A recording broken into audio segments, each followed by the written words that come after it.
चौधरी। मुझे आज यहाँ आने का एक सुनहरा अवसर मिला और अपने विचार प्रस्तुत करने का भी एक सुनहरा अवसर मिला, तो उसके लिए मैं सभी ग्रामवासियों, माताओं, बहनों का तहे दिल से धन्यवाद करती हूँ।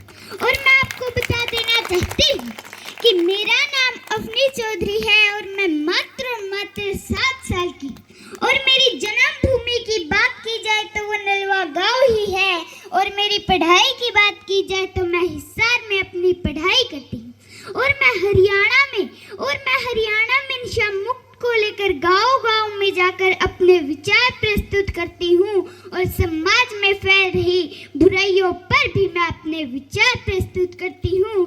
तो अब मैं आपका ज़्यादा समय न लेते हुए अपने विचार प्रस्तुत करना चाहती हूँ, जिनका शीर्षक है नशा नशा नशा। डूब गया है इंसान इस नशे के तूफान में, पता नहीं क्या मिलता है इस दारू सिगरेट की आन में। जैसे पानी बिन मछली न रह सकती, वैसे दारू बिन इंसान ही रह सकता। शरीर की नस नस में ये जहर का काम करती है, फिर भी इंसान इसे गम भूलने की दवा समझता है। शराब पीता तो बड़े महंगे वाली पीता, दिखावा करने की तो हद ही पार कर डाली। घर में बीवी भूखी, बच्चे भूखे और बाहर ये नशाड़ी। कैसा कानून है इस शासन का, कैसा कानून है इस शासन का। आगे तो नशा मुक्ति के नारे बुलवाता है और पीठ पीछे नशे की दुकानें खुलवाता है, नशे की दुकानें खुलवाता है। हमारे देश का भविष्य युवाओं पर टिका हुआ है। अगर हमारे देश की युवा पीढ़ी ही गलत रास्ते पर जाने लगी तो निश्चित ही उनका भविष्य अंधकार में चला जा रहा है। युवाओं के हाथ में अपना व हमारे देश का भविष्य है। आज के युवा वर्ग नशे को ही अपनी शान समझने लगे। शराब, गुटखा, तंबाकू, सिगरेट बड़ी शौक से पीते हैं। उनको नहीं पता कि जीवन कितना अनमोल है। वे अपना जीवन अंधकार में डाले। भगवान ने तुम्हें इतना सुंदर शरीर दिया है, शरीर की कदर करो। जिंदगी अच्छे ढंग से जियो, जिंदगी का आनंद लो। नशा वो दलदल है जिसमें अगर एक बार फंस जाओ तो चाह कर भी नहीं निकल पाओगे। नशे की लत से दूर रहने में ही भलाई है, वरना जीवन में कठिनाई है। नशा दौलत का नहीं, कामयाबी का रखो। जिद नशे की नहीं, मंजिल की रखो। देश के हर हिस्से में फैला है नशे का जाल। आज के युवा वर्ग हो रहे हैं नशे का शिकार। जिस युवा पीढ़ी को बनना है समृद्ध सम्मान, वही कर रही है अपना जीवन बर्बाद। नशे की लत है बड़ी बुरी, ना समझ इंसान इसे समझ नहीं पाता, बिना नशा किए रह नहीं पाता।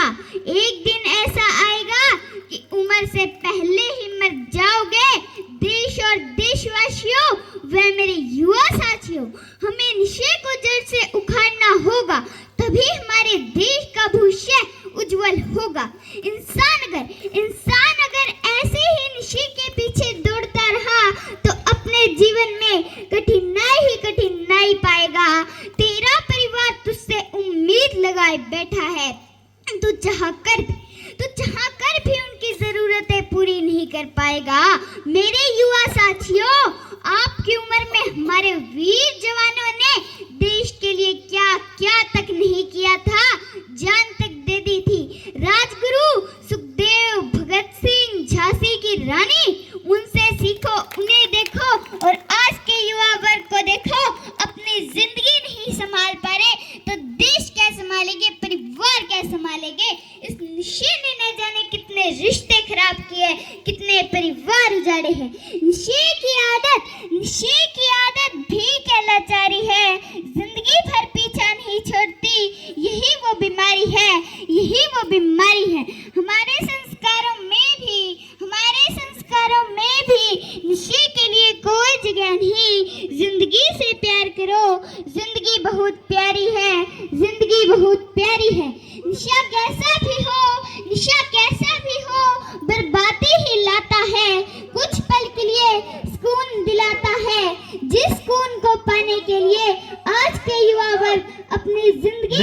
देते हैं। मानो या ना मानो, यही सत्य है कि नशा ही सबसे बड़ा दुश्मन होता है इंसान का।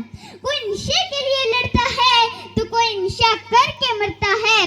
नशा तो वो चीज है, नशा तो वो चीज है जो परिवारों को ऐसा ही बर्बाद करता है, ऐसा ही बर्बाद करता है। मैं नशा हूं, मैंने जिंदगियों को बर्बाद होते देखा है। मैंने एक उज्जवल भविष्य को अंधकार में डूबते हुए देखा है।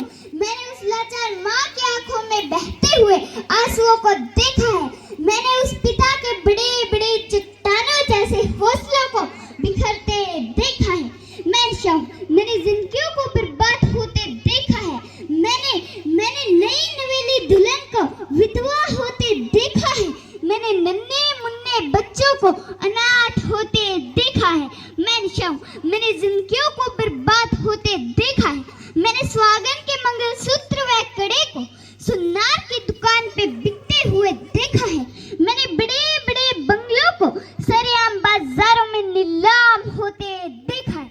मैं नशा हूं, मैंने जिंदगियों को बर्बाद होते देखा है। नशा करो तो अपने जीवन में सफलता कामयाबी का करो जो तुम्हारे जीवन को सुखी बना देगा। यह उम्र आपकी मेहनत लगन करने की है। अगर इस उम्र में भटक गए तो पूरा जीवन नर्क है, तो पूरा जीवन नर्क है। मैं यहाँ आई हुई मेरी माताओं बहनों से बोलना चाहती कि मेरे पिता तो आज इस दुनिया में नहीं रहे, वो भगवान की देन है, परमात्मा की मर्जी है। लेकिन मुझे उनके वचन आज भी याद है। वो मेरी माँ को कहते कि जिस पौधे की हम उतनी ही देखभाल करेंगे वो उतना ही हरा भरा और फल देगा। वैसे ही एक बच्चे के आने वाला भविष्य उनके माता पिताओं के हाथ में। और सबसे बड़े गुरु की बात की जाए तो वो माँ होती है। माँ में वो ताकत है जो दुनिया में किसी में भी नहीं। पिता की बात की जाए तो पिता हमारा मार्गदर्शन होता है। गुरु की बात की जाए तो गुरु हमारा शिष्य होता है। इन तीनों का ज्ञान मिल जाए तो दुनिया की कोई भी ताकत हमें हरा नहीं सकती। तो ये नशा तो क्या चीज है, तो ये नशा तो क्या चीज है। आखिर कब तक यूं ही अपनी इज्जत लुटाएगी बेटियां? आखिर कब तक रावण के सामने गिड़गिड़ाएगी बेटियां? जब ये चूड़ियों वाले हाथ जब मजबूत होंगे तो रावण की लंका खुद ही जलाएगी बेटियां। इस समाज से न जाने कब बेटा बेटी के भेदभाव की बुराई मिटेगी और न जाने कब तक लड़कियां सिर्फ रसोई में ही घुटेगी और न जाने कब तक हर युग में सीता को अग्नि परीक्षा देनी पड़ेगी और न जाने कब तक द्रौपदी की इज्जत यूं ही लुटेगी। अगर बेटियां नहीं होगी तो ये संसार नहीं होगा। फिर माँ बहन बेटी पत्नी का किरदार नहीं होगा। वास्तव में मेरा देश तरक्की तब करेगा जब किसी भी बहन बेटी का बलात्कार नहीं होगा। कहाँ और किस से खुद को बचाएगी बेटियां? हर रोज हर गली में नए रावण से टकराएगी बेटियां और सड़कों पर खड़े होकर लड़कियों को घूरने वालों, एक दिन तुम्हारे घर भी एक नन्ही सी परी आएगी। मेरी बहनों रील पर नृत्य करने वाली अपना रोल मॉडल मत बनाओ तुम। मेरे देश के उन महान वीरांगनाओं के रास्ते को अपनाओ तुम। कल्पना चावला की तरह अपने सपनों को पूरा करो और रानी लक्ष्मीबाई की तरह हथियार उठाकर अपनी इज्जत खुद ही बचाओ तुम। पुरुषों की इस दुनिया ने मुझे कैसी नियति है दिखलाई। कभी जुए में हार गए तो कभी मुझे अग्नि परीक्षा है दिलवाई। सतयुग हो या कलयुग हो इल्जाम मुझी पर आता है। जिसने नारी का अपमान किया है उसका कतन जरूर हुआ है। इस बात का इतिहास गवाह है। मैं यहाँ आए हुए मेरे बुजुर्गों से बोलना चाहती हूँ कि बच्चा उस कच्ची मिट्टी संस्कार दोगे वो वैसे ही बन जाएगी। वैसे ही आप एक बच्चे को जैसे संस्कार दोगे वो वैसा ही बन जाएगा। इसलिए मैं बोलना चाहती हूँ कि बच्चों को अच्छे संस्कार दो, बच्चों को अच्छी शिक्षा दो। और मैं उन माता पिता से बोलना चाहती हूँ जो ये धन संपत्ति इकट्ठी करके रखते हैं, किसके लिए? अपनी औलाद को। देना है तो अपनी औलाद को अच्छे संस्कार दो, देना है तो अपनी औलाद को अच्छी शिक्षा दो। एक कामयाब औलाद अपने भाग्य में लिखा हुआ अपने आप कमा लेगी। अगर आपकी औलाद निकम्मी निकल गई तो ये धन संपत्ति थोड़े से समय में ही नष्ट कर देगी। और मैं मेरे युवा साथियों से भी बोलना चाहती हूँ कि आप बुजुर्गों के साथ थोड़ा समय बिताओ। बुजुर्गों को जो जीवन का अनुभव है वो हमें नहीं, इसलिए बुजुर्गों की इज्जत किया करो। और मैं उन माता पिता से एक बात और बोलना चाहती हूँ जो किसी के बहकावे में आकर अपनी बेटी का स्कूल कॉलेज छुटवा देते हैं। तो मैं उनसे बोलना चाहती हूँ कि किसी के बहकावे में आकर अपनी बेटी का स्कूल कॉलेज न छुटवाएं, क्योंकि पड़ोस की बेटी आज कहाँ गई है इस बात का सभी को पता होता है, लेकिन पड़ोस की बेटी आज भूखी सोई है इस बात का तो किसी को नहीं पता होता। इसलिए पड़ोस के बच्चों की जगह अपने बच्चों पर ध्यान दें। और मैं एक बात और उन माता पिता से बोलना चाहती हूँ, जब एक लड़की घर से बाहर जाती है तो उसे कम से कम 1 से 3 बार सुनने को मिलता है कि बेटी समाज में माँ बाप की इज्जत बदनाम मत करवाया ना, कि बेटी समाज में माँ बाप की नाक मत कटवाया ना। लेकिन वही माँ बाप अपने बेटे को तो ये बात नहीं बोलते कि बेटा पल्ला बोझ के रहना। दूसरों की बहन बेटी अपनी बहन बेटी होती है।